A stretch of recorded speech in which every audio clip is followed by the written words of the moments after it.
Hello guys, आपका स्वागत है जुजुत्सु काइसेन के सीजन 3 के एपिसोड नंबर 2 में। तो चलिए जानते हैं आगे की कहानी बिना किसी देरी के। अब तक हमने देखा कि यूता यूजी के सीने में तलवार घुसा के उसे मार देता है और हम यूजी के अंदर बैठे सुकुना को भी देखते हैं। वहीं दूसरी तरफ नाया अपनी फुल स्पीड से जोजो की धुलाई कर रहा था। जोजो को उसकी टेक्निक ही समझ नहीं आ रही थी, पर इतनी मार खाने के बाद भी वो वापस खड़ा हो जाता है। नाया कहता है कि तुम कितने अड़ियल हो, आखिर तुम हो क्या। तो जोजो बोलता है कि मैं 10 लोगों का बड़ा भाई हूँ। जोजो अब अपनी फ्लाइंग रेड स्केल नाम की एक टेक्निक को इस्तेमाल करता है, जिससे वो अपनी आंखों को स्ट्रॉन्ग कर सकता है और नाया की सुपर स्पीड को देख सकता है। नाया फिर से उस पर अटैक कर देता है और इस बार जोजो उसे पकड़ने ही वाला होता है, पर नाया उसके अटैक से बच जाता है और उसके पेट में चाकू मार देता है, जिससे जोजो का खून निकलने लग जाता है। नाया कहता है कि तुम बहुत बड़े अड़ियल हो, तो मुझे हथियार इस्तेमाल करना पड़ा। तुम ब्लड मैनिपुलेशन इस्तेमाल कर सकते हो ना, तो अपने बहते हुए खून को आराम से रोक लोगे, पर देखते हैं कि तुम इस हालत में कब तक लड़ पाओगे। वैसे मैंने चाकू इस्तेमाल किया, ये बात किसी को बताना मत। जो सॉर्सरर हथियार लेके घूमते हैं वो बिल्कुल मुझे पसंद नहीं है। मेरे बड़े भाई भी ऐसे ही बेशर्मों की तरह घूमते रहते हैं और इनकी हिम्मत तो देखो, ये तोजी को गालियाँ देते थे। जोजो पूछता है कि तुम अपने भाइयों से नफरत करते हो क्या। नाया कहता है कि हाँ बिल्कुल, बड़ा भाई जो छोटा भाई से भी कमज़ोर हो तो उसे डूबकर मर ही जाना चाहिए। जोजो बोलता है कि हो सकता है कि उन बड़े भाइयों की वजह से ही आज तुम इतने पावरफुल हो। एक बड़ा भाई अपने छोटे भाइयों के लिए रोल मॉडल होता है। अगर वो किसी गलत रास्ते पर जाता है तो वो छोटे भाइयों को उस पर जाने से रोकता है।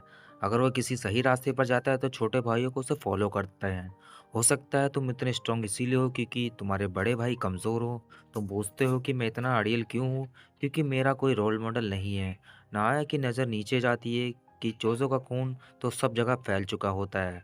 जोजो आगे कहता है कि मैं भले ही कितनी भी गलतियां करूं, मुझे अपने भाइयों से आगे रहना पड़ता है, इसीलिए मैं इतना स्ट्रांग हूँ। तभी यहाँ पर खून की बाढ़ आ जाती है। नाया को समझ नहीं आता है कि यहाँ पे इतना खून बहने के बाद भी जोजो जिंदा कैसे है। उसे पता ही नहीं है कि जोजो एक डेथ पेंटिंग बूम है, जो कि कर्ज और इंसान के बीच के हाइब्रिड्स होते हैं और यह अपनी कर्ज एनर्जी को ब्लड्स में बदल सकते हैं। जब तक उसके पास कर्ज एनर्जी है, ये खून बहने से नहीं मरते। नाया जोजो के ब्लड से किसी तरह भागता रहता है, लेकिन अचानक से उसके पैर जमीन पर चिपक जाते हैं। जमीन में पड़ा खून ग्लू की तरह चिपका देता है उसे और फिर जोजो उस पे अपने पियर्सिंग ब्लड से अटैक करने लगता है। नाया के पास भी असल में अपने फादर वाली 24 एफपीएस टेक्निक है, जिसमें वो 1 सेकंड के अंदर 24 मूव्स कर सकता है, लेकिन उसे पता नहीं था कि जोजो के पास सुपरनोवा टेक्निक है, जो उसने 150 सालों की मेहनत से बनाई है। इसमें वो टारगेट पर हर तरफ से अटैक कर सकता है। जोजो अब नाया को जान से मारने ही वाला था, पर अचानक से यूटा उसके पीछे आ जाता है और एक मुक्का मार के उसे सुला देता है। वो अपने साथ यूजी की बॉडी भी लाया था। नाया को उल्टी होने लगती है क्योंकि जोजो कोई इंसान नहीं है, तो उसका ब्लड नाया के लिए पॉइजन का काम कर रहा था।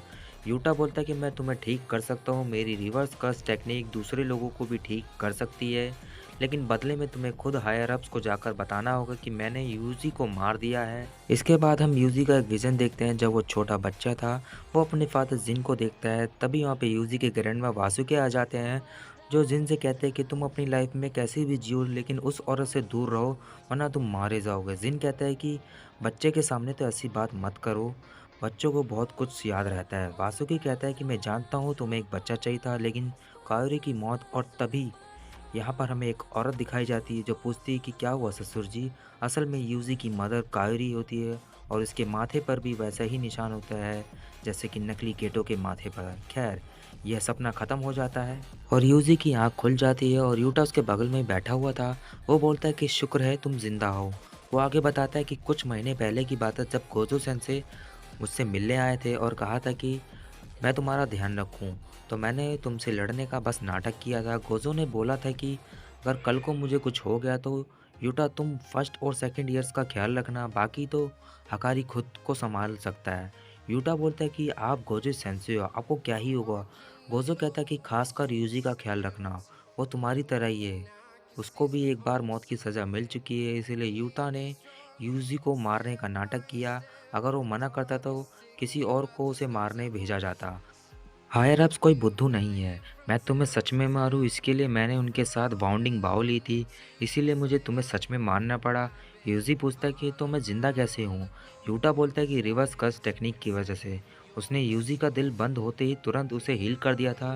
इसीलिए हायरअप्स को भी दी हुई कसम भी पूरी हो गई और यूजी भी नहीं मरा। यूजी के लिए मरना और ज़िंदा होना कोई नई बात तो है नहीं, और ज़्यादा लोगों को तो ये पता ही नहीं कि यूटा ऐसे ही दूसरों को हील कर सकता है। कभी ना कभी तो लोगों को पता चल ही जाएगा, पर फिलहाल तो यूजी दुनिया के लिए मर चुका है। यूजी पूछता है कि तुमने मेरे लिए इतना सब कुछ क्यों किया, तो यूटा बोलता है जिन लोगों की मैं परवाह करता हूँ वो तुम्हारी परवाह करते हैं। मेरे पास भी एक समय इतनी खतरनाक पावर थी, लेकिन तुम्हारी पावर तुम्हारी अपनी नहीं है और इसमें तुम्हारी कोई गलती नहीं है। तभी मेगुमी आ जाता है और यूजी से कहता है कि हम जुजुत्सु हाई वापस जा रहे हैं, हम तुम्हें छुपा के अंदर ले जा सकते हैं। यूजी बोलता है कि मैं नहीं जा सकता क्योंकि शिबुया कांड में इतने सारे लोग मेरी वजह से मारे गए हैं। मेगुमी बोलता है कि इसमें तुम्हारी कोई गलती नहीं थी, तुम हार नहीं मान सकते, हम कोई हीरोज़ नहीं हैं, हम जुजुत्सु सॉर्सरर्स हैं। हमें कोई नहीं समझ सकता है, हमें लोगों की मदद करते रहना चाहिए, ये साबित करने के लिए कि हमारा भी वजूद है। यूज़ी मन में सोचता है कि मैं तुम्हारे साथ नहीं रह सकता क्योंकि फिर तुम पर भी खतरा आ जाएगा। मेगुमी अब बोलता है कि मुझे तुम्हारी मदद चाहिए। नकली गैतो यानी केंजाकू एक किलिंग गेम शुरू कर दिया है, जिसमें जुजुत्सु सोर्सर्स एक दूसरे को मार सकते हैं, और इसका नाम कलिंग गेम है। और मेगुमी की बहन सोमिकी को भी ज़बरन इस गेम में हिस्सा बना दिया गया है, इसीलिए मुझे तुम्हारी मदद चाहिए।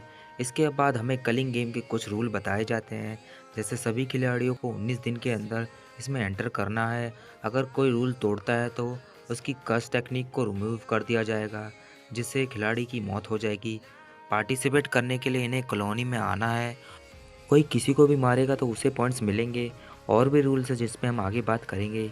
यूजी अब यूटा से कहता है कि सुकुना मेगुमी के लिए कुछ तो प्लानिंग कर रहा है। शिबुया में मुझे सुकुना की सारी फिंगर्स खिला दी गई थी, जिससे सुकुना ने मेरी बॉडी पर कंट्रोल ले लिया था, पर मेरे अंदर सुकुना की 15 फिंगर्स हैं। मुझे यकीन है कि अब सुकुना मेरी बॉडी पर कंट्रोल नहीं ले पाएगा, लेकिन अगर मैं कभी सुकुना बन जाऊं तो मुझे तुरंत ही मार देना। यूटा कहता है कि ठीक है। यूजिया मेगुमी से पूछता है कि अब हमें क्या करना चाहिए। मेगुमी बोलता है कि सबसे पहले तो हमें जुजुत्सु हाई वापस जाके मास्टर टेंजेंट से मिलना है, उनसे पूछना है कि हमें गोजो को वापस आज़ाद करने के लिए क्या करना चाहिए, और गेंजाकू आखिर क्या प्लान कर रहा है। कलिंग गेम में आखिरकार वो क्या करने वाला है, इन सवालों का जवाब मास्टर टेंजन ही दे सकते हैं। यूजी पूछता है कि मिस यूकी को ये बात पता है क्या, तो मेगुमी बोलता है कि ये आइडिया यूकी का ही है, वो पहले से जुजुत्सु हाई में छुपी हुई है। यूजी बोलता है कि मास्टर टेंजन के बैरियर को हम पार कैसे करेंगे, उसमें 1000 दरवाजे हैं जो घूमते रहते हैं, और उनमें से कौन सा टॉम ऑफ स्टार कॉरिडोर तक ले जाता है जहाँ मास्टर टेंजन रहते हैं। अगर हम सही दरवाज़ा नहीं चुनेंगे तो टेंजन से भी नहीं मिल पाएंगे। अब यूजी मेगुमी से पूछता है कि नोबारा का क्या हुआ, वो ठीक है या नहीं। मेगुमी कुछ नहीं बोलता और अपना सिर झुका लेता है, यानी नोबारा अब इस दुनिया में नहीं है, जो सुन यूजी को बहुत बुरा लगता है। तभी जोजो यहाँ आकर बोलता है कि उस बैरियर में घुसने का रास्ता मैं बता सकता हूँ।